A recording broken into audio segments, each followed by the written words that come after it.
everyone, and welcome back to Art a la Carte. In this video, I'm going to show you one of the big things that I learned in drawing a Disney-style female head. And it all boils down to the circle.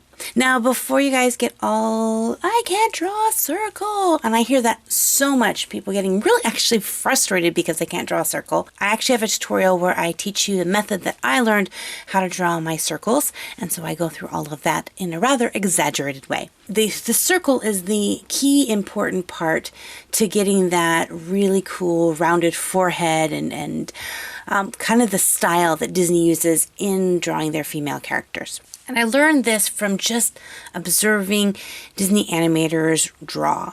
A lot of people ask me, do I take art classes? What college did I go to?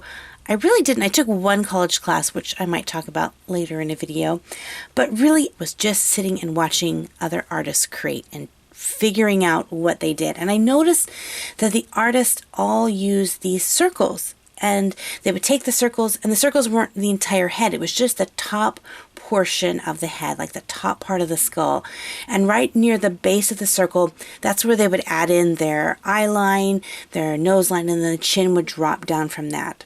So I want to teach you the way I learned, and that's just from watching. So you'll see in this video, I'm just drawing several different heads in several different positions. And let me just remind you that this takes time and practice. I drew the Disney circle head for years miserably before it finally clicked and I was like, oh, I get it. I understand what they're doing now.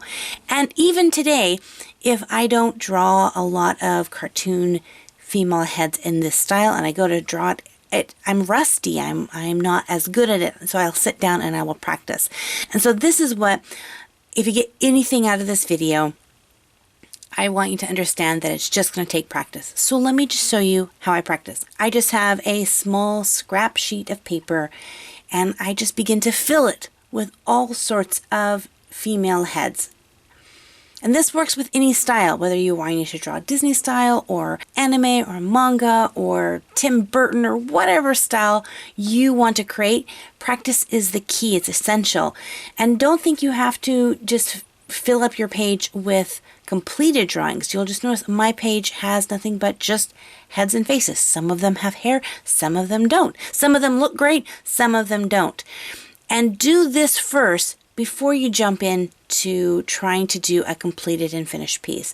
Because what will happen is if you don't have a practice sheet first, you're still going to have to go through the process of learning. And it's so much less frustrating to practice on a little sketch paper with a whole bunch of heads on it and mess those up than to have a really nice quality piece of paper and your really nice art supplies and a really great idea and you mess up on it there. There's no shortcuts to practicing. It just takes time and dedication. And just remember, every single artist has to face the struggles of learning. You just have to do it. And the more frequent that you do it, the more often that you do it, the quicker you're going to begin to progress through that learning process. Now, there's no set time to how long you have to draw before you get it. Some people will sit down at it and just pick it up really quickly. Or some people, like me, it will take a long time. And it's really easy in that middle part where you're just not seeing any improvement in your drawing to just want to give up because you can't see it. That's why I think it's so important for us to hold on to old sketchbooks or drawings that we've done, even the ones that we think aren't so good.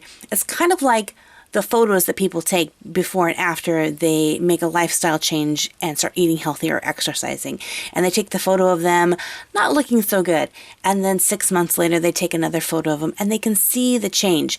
You can't see the change on a day-to-day basis. Sometimes it takes 3-4 months, a year to be able to see the progress in whatever it is you're working at, whether it's art or another life skill.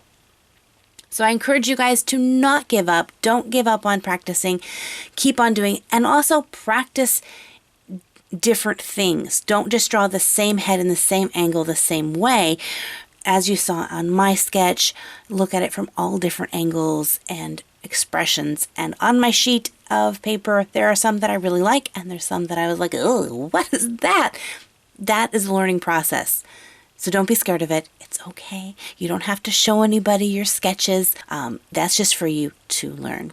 So to tell you a little bit about the finished piece that I'm working on, she isn't actually a character. I'm getting ready for a convention coming up in November and kind of trying to get some stock of some things to sell. And some of the things I want to do is sell just small original sketches. So I'm just starting to draw them out. And so I'm trying to create a character in a style that people recognize, like the Disney style, but that isn't a Disney character. For one, it might generate really good conversation as people are trying to figure out, who is that character? She looks Disney-ish, but I can't peg her. And it will get people to talk with me, and that's what I love doing. I love talking with people. And it's also fun for me to try to create something in a style without it being a mirrored image of something that they've already created. So I wanted to create a couple of different sketches of characters in that style. So that's what I'm doing here, if you guys are wondering. So this sketch will actually be for sale at the Eugene Comic-Con in November. So if any of you guys are planning to go to the Eugene, Oregon Comic-Con, make sure to find me in the Artist Alley. I don't know my booth number yet. And I know a lot of you guys don't live anywhere near Eugene, Oregon, and won't be able to come to the convention. So just know that I have my Etsy shop up, and there's always lots of prints and original artwork and digital downloads offered for that as well. I always encourage you guys to try something new and different, but again, test it out.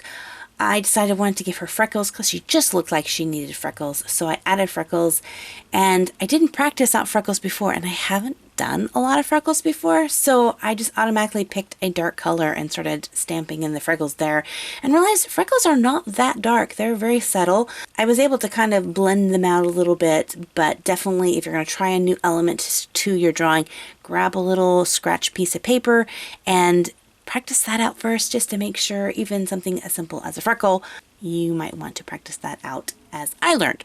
Well, thank you guys so much for hanging out with me in this video. If you're brand new to this channel, make sure to hit that subscribe button so that you don't miss out on any future videos. I post 3 videos each week on Mondays, Wednesdays, and Saturdays. And sometimes I throw in extra little bonus videos here and there, so you never want to miss out. If you'd like to continue on your art a la carte watching, let me recommend one of these videos here. And as always, thanks so much for hanging out with me. God bless you guys, and we'll see you later. Bye-bye.